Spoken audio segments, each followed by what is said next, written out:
Alright, so the first film that I have in the Scatfest tier list is Salò, or The 120 Days of Sodom, which came out in 1975. This movie is about a group of wealthy fascist elites who kidnap 18 adolescents and subject them to various forms of extreme violence, sadism, psychological and sexual torture. The way this movie flows, from what I've read, it's like Dante's Inferno. It's structured in that type of way.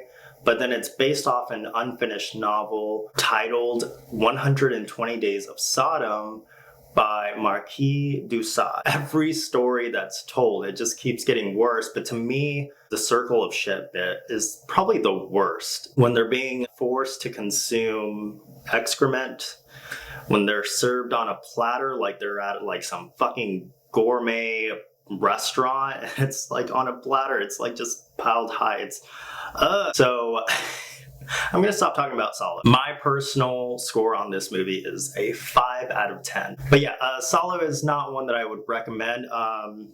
Tread lightly. The next movie that we have on this list, The Green Elephant, which came out in 1999. This is a Russian horror film that follows two officers locked in a military cell as the human psyche is pushed to unrelenting brutality via isolation. What it lacks in cinematography and its low quality, it makes up with the performances, I think, just because you do see them descend into madness. And as the movie progresses, which there are certain points that I felt, I don't know if it was boredom, but it was just a lot of nothing going on. I was trying to piece together what is exactly going on. What is the purpose of him, one of the guys, having to clean a toilet filled with shit with a fork? But yeah, it makes it up with the insane amount of violence and just depravity. I don't know what else to say. This movie is just wild towards the end of it.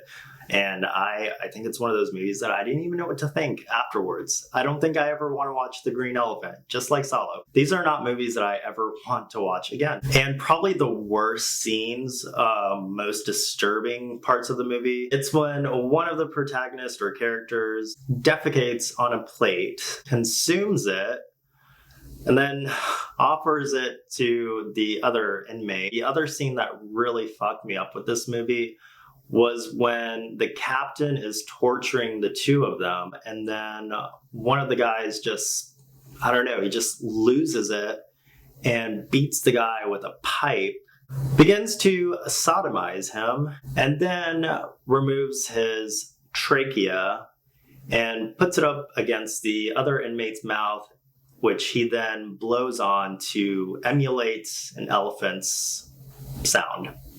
So take that for what it is. Make that with what you will, I guess. I don't know. I gave this movie a 3 out of 10. It's not one that I ever want to watch again. And let's continue. All right, the next film that I have is Human Centipede 2, which came out in 2011. So the movie is about a security guard obsessed with the first Human Centipede film. He conjures up the idea to recreate the atrocity, only this time instead of 3 people, it multiplies to 12. I had to include Human Centipede 2 on here because that is where it takes it to another level, which I was actually laughing throughout this movie. It's very comical. It's like the director took the first one and then he was like, let's crank it up to 11 and see how nasty and depraved we can actually get with this concept. So this film was definitely banned for its extreme violence and body horror because of its obscene content. It's definitely more intense than the first movie, but I just can't take these movies seriously. It's just all for shock value. I think more nasty, disturbing scene was when after Martin has his his creation come to fruition, his 12 people human centipede thing, he decides to sexually assault the last person, or the person at the end, after he had just given them all laxatives and it just became this disgusting shitfest. He decides to do that to her, and I'm like, his psychiatrist is just a disgusting pervert. Like everyone around Martin, it goes back and ties this like reference to Martin being sexually abused by his father and his mom hating him because his father went to prison. It's a lot going on with this movie, and it's all for shock value. And for personal score, I give it a 3 out of 10. No thank you. Not for me. So we're done with the Scatfest list. So Bizarre entails films that I was left kind of perplexed or had to really process what I had just watched. So let's get into it. Freaks, which came out in 1932. The director of the film, Todd Browning, was obviously trying to compete with films like Dracula that were out and really wanted to make a terrifying film, which he accomplished that. He actually did recruit circus performers. The titular freaks were treated poorly on set. There's an incident where they were not allowed to eat at the commissary and were designated to an outside tent instead. The problem with this movie is that it is so exploitative of people that are differently challenged, that have any type of deformities, and also paints them in such a negative light. It wasn't until the 1960s that this film received any type of recognition or appreciation. The scenes that disturbed me the most with this movie, it's probably after thwarting Cleopatra's plans to kill Hans and get his inheritance. They're going after her. They're crawling to get her. I think there's a scene that was taken out of the movie because she's in cahoots with Hercules, or the strong man, and there's a scene that was taken out of the film that apparently they castrate him, which sounds brutal, but what is even more brutal is what they do to Cleopatra. Her demise is very interesting, I will say that. It's just like the last few moments of the film, you're like, what the fuck? Ooh. I'm going to have to give this movie a personal score of 9 out of 10. It's probably one of the highest out of all the films on these tiers or list in general. It's such a good movie. I definitely recommend that you check it out. As much as I'm pointing out the flaws and the negatives with it, I think it's a well done film. It leaves you very much so shocked, and it just feels bizarre, which is why it's on this list. Next film that I have is Taxidermia. Spanning over 3 generations in linear format, the film follows 3 very different men and their depravity, gluttony, and obsession. You're dealing with basically what I interpreted as a political allegory to the different eras or times within each character's lives. So the first one, you have the orderly during the fascism era. And then you have Kalaman, I hope I didn't butcher his name, who is basically the speed eater. This is around the era of communism. And then the last is Kalaman's son. His son is a taxidermist, and he's in contemporary Hungary, which is capitalism. So you see different time periods. So I think it's very much so politically based film. And let's talk about what really grossed me out, what I was going to tell you before, and I already started off with mentioning the orderly. He's constantly fantasizing really perverted things, and then when you really find out what he's been doing, it's just he was, can I even say this on YouTube? He was sodomizing a pig carcass. Then he gets his head blown off for being a disgusting degenerate, basically. So this movie is just, it's something else. I really wish I understood, why did the son decide to taxidermy himself and chop off his head? I don't know. This movie, again, bizarre. I didn't know what to think. There was a lot going on. My personal score for this film was 7 out of 10.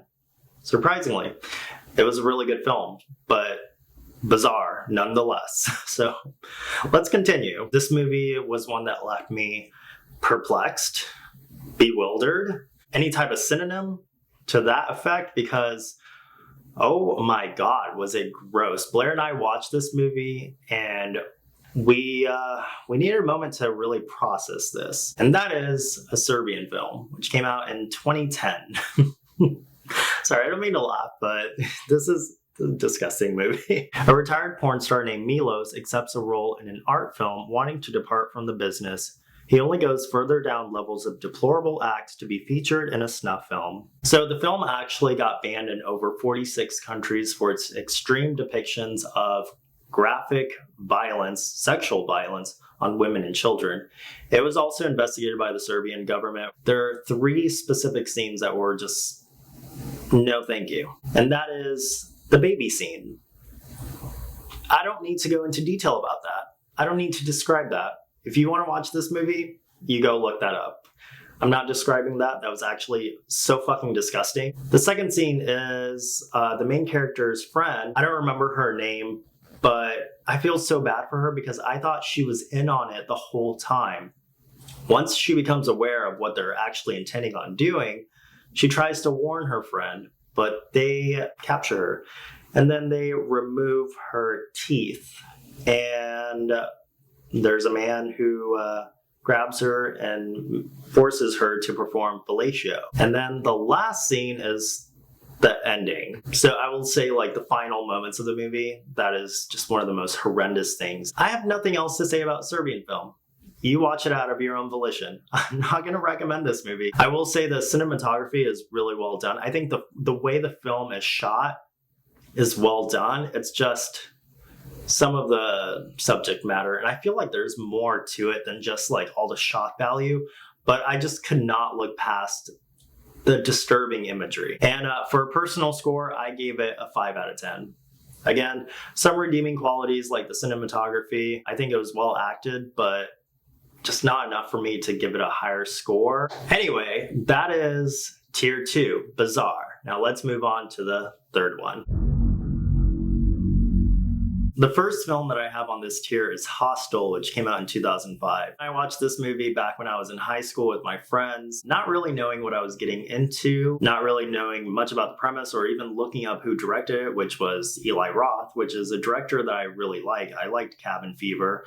I like Green Inferno, so his movies do hold a place in my heart. I'm just a little bit biased in that way because he does some extreme, gory, messed up films. I will say that. So he does a tremendous job with that. Two friends go on a backpacking excursion through Europe to celebrate their recent graduation. They stay at a Slovakian hostel only to be used as pawns of a sadistic and deadly game. So one of the controversies or facts about the movie is that it created this sort of fear-mongering or deterred tourists away from the countries where it's based off of or filmed in. So specifically the Czech Republic and Slovakia.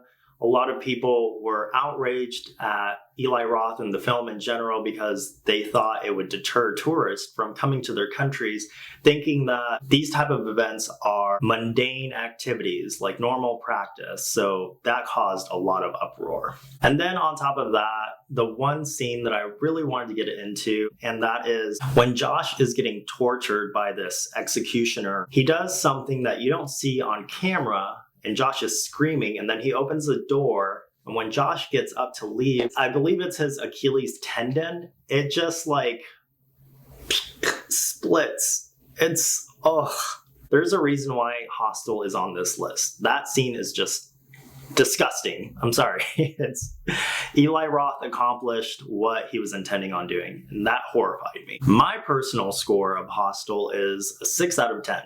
I think it's a well-done movie.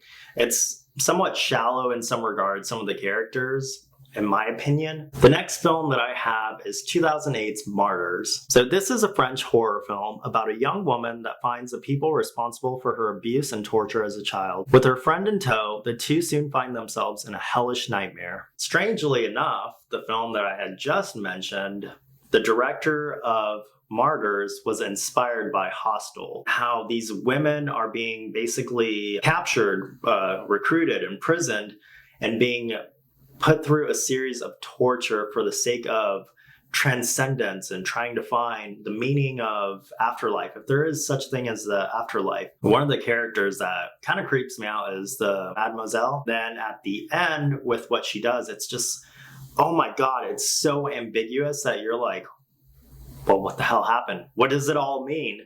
But we'll never know. And I think that's what makes Martyrs so effective, is that the story, the premise, the way it's told, the moments in the movie with Lucy mutilating herself and seeing this woman, and also the scene where Lucy just goes batshit wild and kills the family.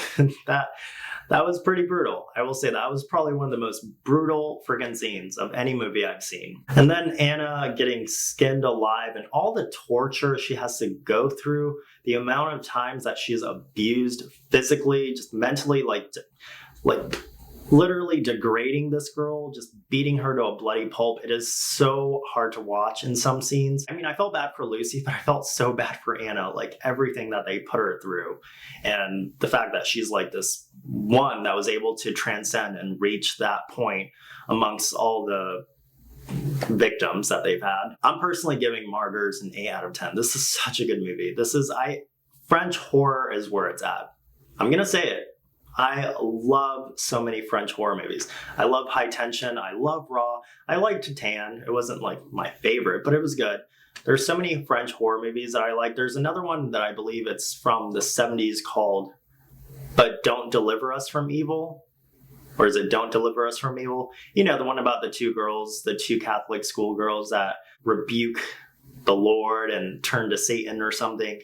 Anyway, I'm going to continue. You guys should watch Martyrs. It was a good movie. And the last on this list is The Girl Next Door, not the comedy, the one that came out in 2007. A teenage girl is put through a series of extreme abuse and torture by her caretaker, who encourages her children and the neighborhood kids to participate. This specific film takes from the novel by Jack Ketchum, and it's inspired by real-life events, which I've seen documentaries, I've seen videos, YouTube videos, people covering this case about Sylvia Likens back in 1965. So the story goes that Sylvia Likens, her parents were basically, their job required them to travel. So they put her and her sister in the care of this caretaker, this woman, to be her guardian temporarily. And it just goes to so many levels of messed up what they did to this girl. And knowing the aftermath and what happened to some of these people, that they were released after a short period of time. They only served X amount of time, and some of them I think are out and about living their lives.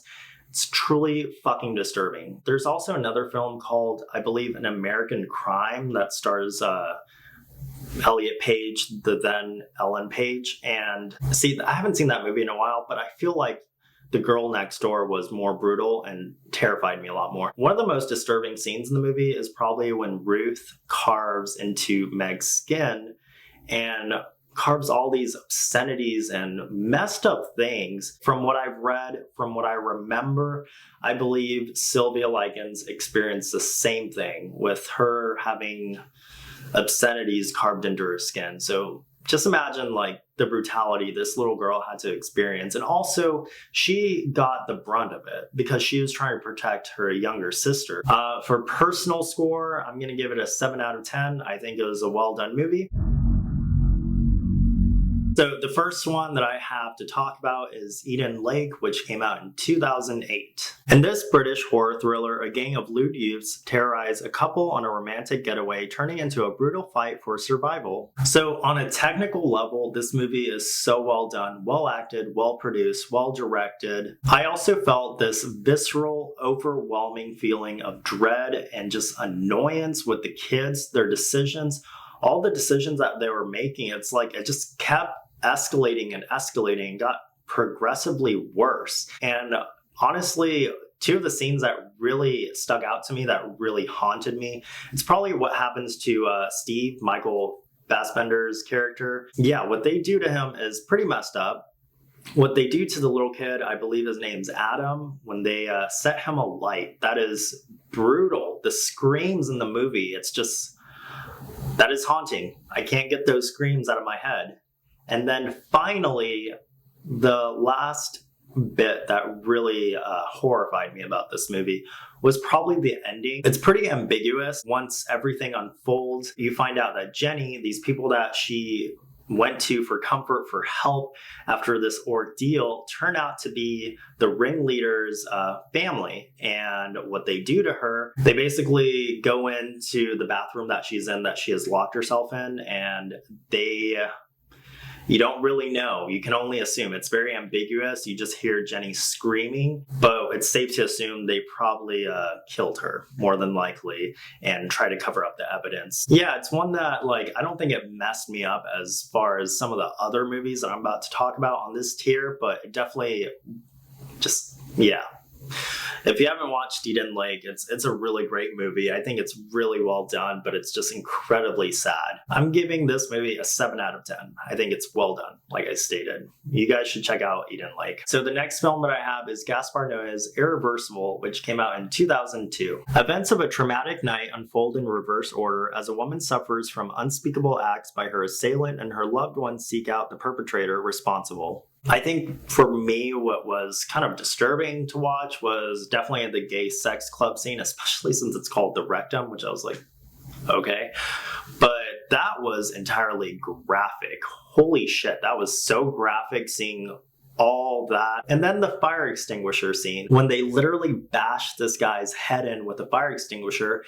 And what's ironic about the whole situation, as the movie keeps going in reverse, you find out that the guy that they basically killed, bashed his face in, which, let me tell you, it goes into detail. It's gory. That scene is definitely gory, and it just shows you all of it. They ended up killing the wrong man. The wrong man was in there watching them as they were killing him. Also, the movie contains a 10-minute, close to 10-minute scene where this woman is physically assaulted. I mean, physically assaulted is putting it lightly. I think you guys know what he does to her. He R-words her, this guy, the antagonist of the film. And it is just so heart-wrenching. It's so much. It's a lot to take in because it goes on for so long. And I get what the director was trying to do. He was trying to basically make it feel inescapable. You're watching this scene. I feel almost dirty watching the scene because I'm like, it's so prolonged. It's a lot to take in. There are a few moments that I had to look away. I cannot handle that. The cinematography is really well done, but it's got such erratic camera angles, camera movements. It purposely has this, like, within the first 30 minutes or so, it has these low frequency sounds. My interpretation of it would be more so on fate and how sometimes you can't control fate or what's destined for you. And sometimes you can't get yourself out of situations, certain really messed up, horrific situations. And things just play out the way they do. And it's kind of a sad reality. Again, this entire tier is depressing as hell. Just to even talk about it, I'm like, ugh. So with this movie, I gave it a 7. I'm actually, here you go. I'm going to change that, actually. I'm going to give Irreversible an 8 out of 10. Well done movie. Well done all around. Do I ever want to rewatch this movie? Absolutely not. No, thank you. One viewing was enough. I don't want to watch this type of content.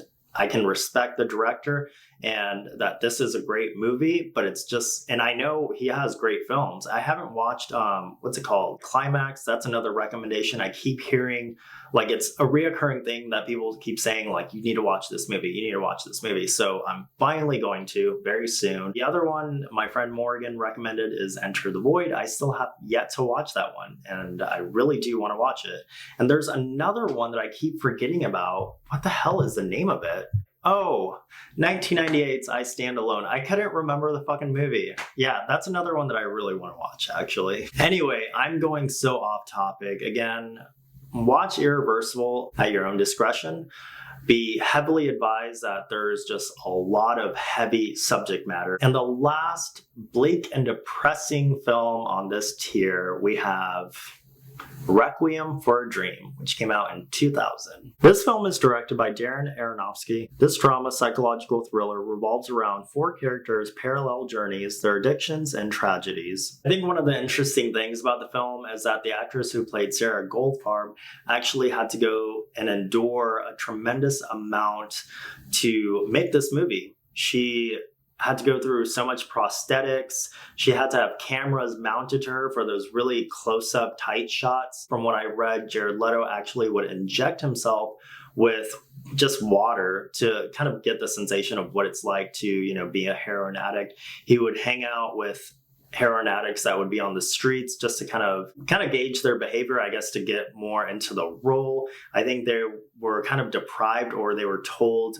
when I say they, Jared Leto and Marlon Wayans were told not to consume sugar, not to have sex, which was really interesting. I think another thing was that the phone call between Marion And Harry was actually real, like they were actually talking to each other. They're just in a different soundstage from what I believe. And another thing that most people probably know about this movie is that the bathtub scene with Marion is actually lifted from one of my favorite animated films, Perfect Blue, which came out in 1997. And the director was actually able to get the rights to recreate that scene, which I thought was really cool. But rewatching this movie now as an adult, I don't have any shame. I don't have any shame admitting this. I cried at least 4 to 5 times watching this movie, and I think it has to do also with the score. The score is so effective in getting you in that mood. When you tie that in with the acting, the events that are transpiring, it's just so,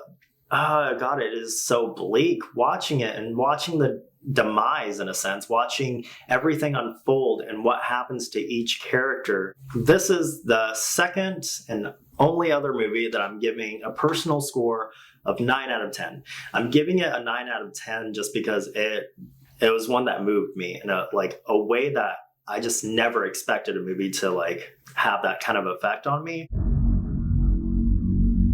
I don't think I really need to explain. It's just not the type of content that I like. I don't want to see that type of shit on screen. Real or simulated fake type of animals, it's just disturbing. It's not for me. Let's just get right into it. Why not? So the first film that I have is a German horror film called NEKROMANTIK, which came out in 1987. This film is about a man working for a cleanup crew picking up after grisly accidents when one day he brings home a corpse for he and his wife to enjoy sexually. Soon the wife develops more of a connection with the dead body. Some of the things I read about with this movie was that the director was rejected from film school and was upset that he couldn't enjoy uncut, uncensored horror films. So the reason behind making NEKROMANTIK was kind of like a big FU to the German censorship movement going on. Another thing was that I believe the director posed as a medical student in order to obtain these animal body parts. He acquired animal intestines and a cat's eyeball from a slaughterhouse to be used in the film. And fun fact, I mean, it's not shouldn't be a fun fact, but the character Robert in the movie with that whole sexual scene with the corpse, he actually, when he takes the eyeball out with his mouth and is enjoying it, that was actually the real dead cat's eye. What disturbed me more than the necrophilia in this movie is the animal abuse and torture. Robert is upset that his wife left him for the dead body, so he brings home a cat. And then it quickly dawns on me, no, he's going to do something terrible. And my predictions were accurate. He actually stuffs the cat in a sack and begins to bludgeon it wall to wall. And the next scene, you see him taking a bath, and above him is the cat's carcass with a knife plunged into it, and he's just staring at he's content with what he just did. I have nothing more to say about NEKROMANTIK, and personally I gave it a score of 3 out of 10. I should have given it a 2 out of 10 because it's just not for me. I don't know. I can't go beyond a 3 though. This movie is just no. All right, so the next film that we have is Men Behind the Sun, which came out in 1988. This historical exploitation horror film centers around Japanese troops experimenting on Chinese and Russian prisoners of the war at the infamous Unit 731. Let me tell you, once it gets to the horror aspect of it, it just grabs you by the throat and it does not let you go for the ride. It just keeps going. It just doesn't let you catch your breath. The effects in this movie, it's so good. And then learning about some of these things, I'm like, okay. Also, the movie is just riddled with so much experimentation, so much that's going on. There's a scene where a woman, oh man, it's so sad when she goes to the facility with her baby. They take her baby, they toss it in the snow, and then they cover the baby with snow. So initially you're hearing the baby screaming, and then it becomes muffled, and then it becomes silent. And what they do to the mother, the experimentation with her is that they freeze her arms, they then thaw her arms, and then they deglove her. Then there's another scene where this man is put through this echo chamber or pressure chamber, and they keep turning up the dial. And the more it just keeps going up. It's like you can see that it's hurting his ears, and just he loses control and falls to the ground. And what happens next is really disgusting. Basically, he just loses all control, I guess, of his entire body, his muscles, everything. Yeah, all his bowel movements, his excrement, his intestines, it all comes out.